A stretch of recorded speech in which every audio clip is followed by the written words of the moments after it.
Sejam bem-vindos ao episódio dessa semana do Perguntando Teologia. Eu sou Rafael Ladeia, eu tô aqui com o Thiago Jordão, que é professor na área de ensino bíblico e teólogo. Tudo bem, Thiago? Olá, Rafinha. Olá, ouvintes. Tudo bem? Muito bem, Thiago. Muitas vezes a gente acaba exagerando no jeito como a gente defende as nossas convicções, principalmente nas redes sociais, né? E também tem um outro lado que muitas vezes a gente acaba deixando de se posicionar em relação a coisas muito importantes, seja nas redes sociais, seja tem conversas íntimas com pessoas que a gente conhece. Mas eu queria trazer a pergunta dessa semana diretamente para você.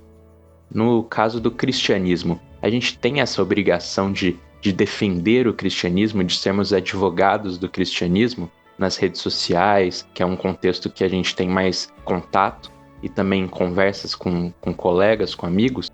Então, Rafinha, especialmente como você comentou, as redes sociais são a grande arena onde alguns embates bem fervorosos, têm acontecido nos últimos tempos envolvendo cristãos que estão se posicionando, defendendo, argumentando e algumas vezes brigando mesmo. Às vezes nem sempre pelo cristianismo diretamente, mas por temas que interessam ao cristianismo, né? Nós temos dois que são mais presentes dentro desse quadro nos dias de hoje, são especialmente a situação do aborto e também a questão da ideologia de gênero, né? E temos um grupo de pessoas que boa parte das vezes se engaja na defesa desses assuntos, né? Mas o que importa para nós aqui é observar que existe um dilema aí, porque ao mesmo tempo que nós temos esse tipo de movimento, defesa desses valores, de que nós temos que nos posicionar, de que nós temos que ir mesmo, não é, ocupar espaços públicos, nós temos que trazer esses assuntos, como de fato temos, né? É importante deixar isso bem frisado aqui.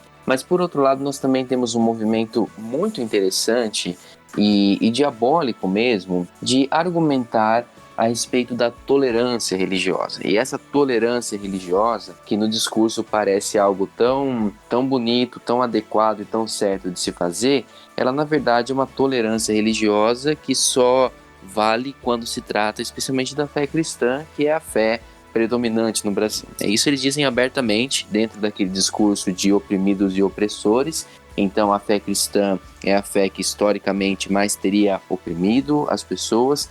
Então, por isso, ela deve ser silenciada diante de tantas situações que acontecem.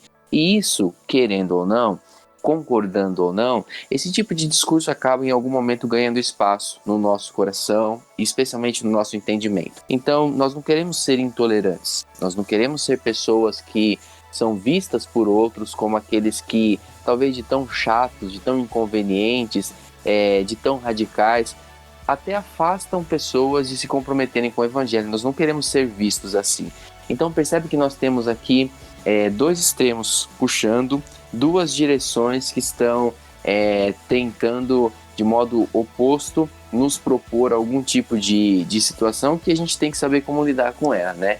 Por um lado, precisamos evitar brigas, discussões que temos que concordar essencialmente, especialmente do modo como vem sendo colocado nas redes sociais, não coincide com a fé cristã, não combina com a fé cristã. Difícil imaginar, né, se Jesus estivesse presente aqui nos nossos dias, que ele iria com essa veemência toda para defender assuntos, para defender posições, né? Jesus sempre teve as suas posições muito bem claras, mas isso raramente foi expresso em discursos muito mais fortes, né? Embora nós tenhamos algumas falas de Jesus com os fariseus, embora nós tenhamos posicionamentos de Jesus como o famoso momento em que ele está, né, no templo, ele tira dali os comerciantes que estão fazendo da casa de oração um lugar de compra e venda. Então, nós temos isso. Mas é claro que é difícil imaginar que isso valida e autoriza todo tipo de atitude como essas que nós vemos na internet nos nossos dias. Por outro lado, também, mais do que nunca, não podemos cair nesse outro extremo do silêncio, da passividade, de não entender que também temos o direito, como cidadão, de viver a nossa fé, de expressar a nossa fé, de compartilhar a nossa fé. Então, essa pergunta é interessante porque ela nos convida a refletir dentro desses dois extremos, onde é que nós estamos e como que nós podemos procurar um posicionamento mais saudável para não ser nem tanto de um lado, nem tanto de outro, mas buscar um equilíbrio que expresse uma saúde, de fato, da vida cristã. Bom, Tiago, você falou sobre equilíbrio, então eu queria te perguntar, tem alguma diretriz na Bíblia que ajude a gente a achar esse equilíbrio nessa situação? Eu gosto muito de um versículo que, para mim, ele resume o bastante, tanto para nos ajudar a sermos contidos quando devemos ser, mas por outro lado, para nos mostrar onde é que nós devemos lutar, onde é que deve estar o nosso empenho. 1 Pedro 3,15: Antes, santifiquem a Cristo como Senhor em seu coração. Estejam sempre preparados para responder a qualquer pessoa que pedir a razão da esperança que há em vocês. Por que eu acho que esse versículo aqui é tão importante? Porque para mim, particularmente, ele serve como um norte nesse tipo de situação. Primeiro porque, dentro do contexto que Pedro está falando, de quem sofre injustiça, de quem está buscando viver o evangelho e por conta disso está pagando, né, um preço muito alto dentro da sua sociedade, por vezes com a própria vida.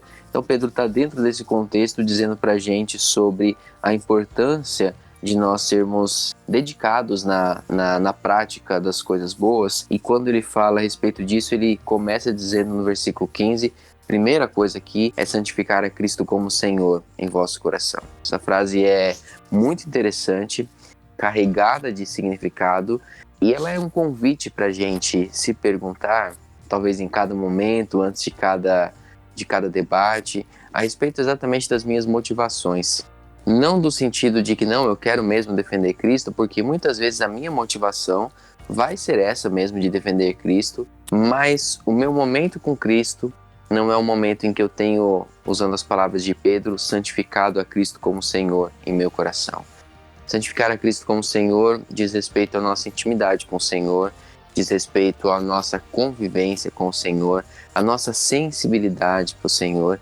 Então é interessante que quando nós estamos dentro da nossa vida, experimentando desses momentos de mais proximidade mesmo com o Senhor, de devoção, de momentos de devoção, de oração, de consideração na palavra de Deus, de momentos de ouvir e compartilhar bênçãos com outros irmãos, de momentos de ver a nossa rotina e perceber as bênçãos do Senhor nas nossas vidas, perceber a graça do Senhor. Quando o nosso coração está sensível para esse tipo de coisa, ele está muito mais bem preparado para saber se determinado momento é ou não a hora de entrarmos, de argumentarmos.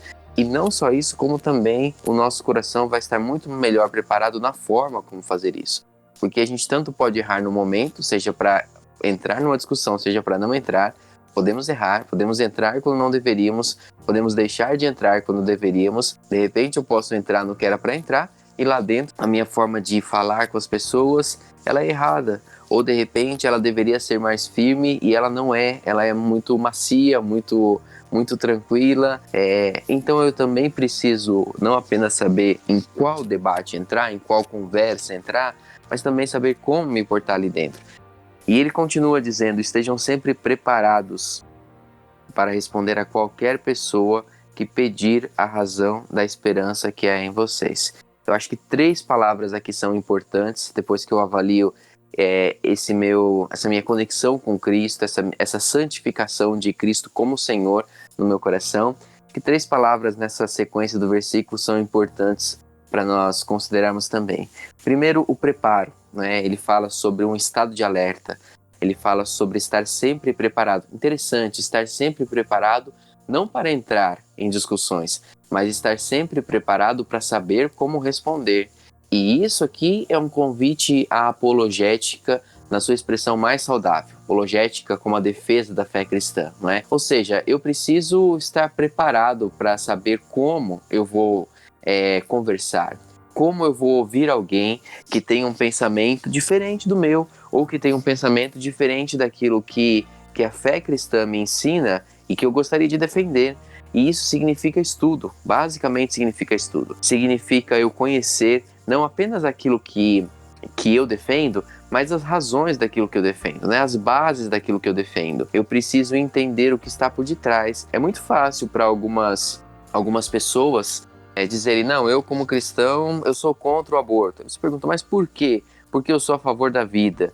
E quando você vai conversar mesmo com um abortista, ele não se posiciona contrário à vida. A questão é que ele está defendendo, na opinião dele, a vida da mãe. Então, quando se fala sobre nós estarmos preparados, é tanto no sentido de conhecermos as nossas convicções, como também no sentido de entender o que é que as pessoas estão dizendo, o que é que as pessoas estão trazendo, para que eu possa saber ouvir e, ao saber ouvir, poder responder da forma mais adequada àquilo que está sendo dito. A segunda palavra que eu acho importante aqui é quando ele fala sobre resposta, mas ele não é aquele necessariamente que está saindo por aí provocando discussões, não é aquele, você sabia que tal coisa e tal coisa, você sabia que a Bíblia diz isso e isso. É claro que nós podemos fazer isso, mas nesse sentido, Pedro está nos orientando ao preparo quanto à resposta, ou seja, ao preparo no sentido de que o debate vai surgir, as questões vão surgir, as perguntas vão surgir. A questão é, quando surgirem,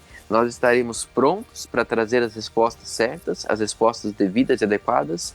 Então a estratégia aqui é muito mais de alguém que se prepara e no momento certo sabe o que dizer, do que alguém que diz o tempo inteiro, mas não tem conteúdo para dizer e por isso não acrescenta nada. E a última palavra importante aqui é quando Pedro nos fala que essa resposta a qualquer pessoa, ela é sobre aquele que nos pede a razão da esperança que há em nós. O posicionamento sobre esse ou aquele assunto, ele deixou de simplesmente ser uma questão ideológica, ele deixou de simplesmente ser a minha opinião sobre o aborto, por exemplo, e ele passa a ser um instrumento para dizer sobre a minha fé em Jesus. Então, a conversa não vai mais ter um fim em si mesmo, o debate não vai mais ter um fim em si mesmo, mas uma vez que eu me preparo adequadamente, que eu espero o momento em que a pergunta surja para que eu responda, e entrando nesse debate a partir de uma perspectiva de que isso é uma expressão da minha fé, é uma expressão da minha esperança, o debate do aborto não vai ser só um debate sobre o aborto, mas vai ser um debate que no final fala sobre o porquê que isso traz para mim as convicções e a minha certeza de fé em Jesus Cristo. E aí a gente tem a apologética no seu sentido mais perfeito, que é não apenas defendendo a fé cristã, mas usando a defesa da fé cristã como ferramenta evangelística para que outros entendam quem é Jesus, o que ele fez por nós e por que esse Jesus entrou nas nossas vidas de uma forma tão profunda a ponto de transformar as nossas convicções, a ponto de mudar as nossas opiniões e o porquê que ele continua, ainda nos dias de hoje, pronto a transformar a vida de outras pessoas também. Muito obrigado por mais uma pergunta respondida. A gente está chegando no fim do nosso episódio.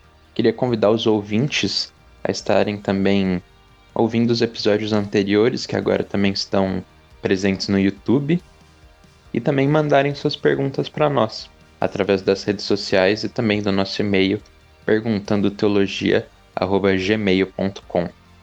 É isso então, pessoal. Muito obrigado e até o próximo episódio.